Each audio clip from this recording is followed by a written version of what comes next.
দীর্ঘদিন ধরে আমাদের শহরের বিশেষ করে বেজুড়া, কলোনি, ঠনঠনিয়া, মালতীনগর এই সমস্ত এলাকাতে সে সন্ত্রাসী, চাঁদাবাজি, ছিনতাই সহ বিভিন্ন অপরাধ করে আসছিল।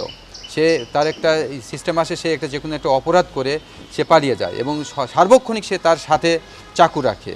সে তার সহযোগী আরও কিছু অপরাধী ছেলেদেরকে নিয়ে সে একটা সংগঠন গড়ে তুলছে এবং তার নাম দিয়েছে যে কথিত কোবরা বাহিনী। এই কোবরা বাহিনী নাম দিয়ে সে তার সহযোগী অন্যান্য অপরাধীদেরকে নিয়েছে শহরের ভিতরে একটা ত্রাস সৃষ্টি করে বেড়াতো এবং নিরীহ বগুড়াবাসীদেরকে বিভিন্ন সময় তাদের কাছ থেকে চাঁদা দাবি করা, তাদেরকে বিভিন্ন বিষয়ে ছিনিয়ে নেওয়া, কাউকে জিম্মি করে তাদের কাছ থেকে মুক্তিপণ দাবি করে আসছিল। এই বিষয়ে তার পূর্বে তার বিরুদ্ধে একাধিক মামলা হয়েছে, হত্যা মামলা সহ একাধিক মামলা হয়েছে।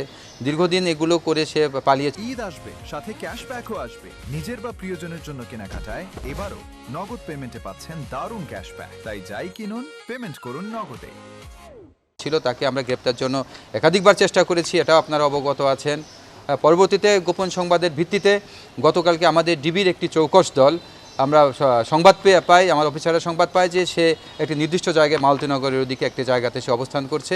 পরবর্তীতে যখন তাকে ধৃত করতে যায়, সে আমাদের অফিসারদেরকে ট্রেস করতে পেরে তখন তার মোটরসাইকেলটি ফেলে সে দৌড়ে পালিয়ে যায়। আমাদের অফিসাররা তার পিছনে প্রায় 1.5 কিলোমিটার দৌড়িয়ে গিয়ে তাকে একটা জায়গা থেকে তাকে আটক করে, কিন্তু আটক করাকালীন সময়ও সে তার হাতে সে একটি ধারালো একটি বার্মির চাকু নিয়ে তাদের সাথে প্রতিরোধ গড়ে তোলে এবং তাদেরকে মারতে উদ্যত হয়।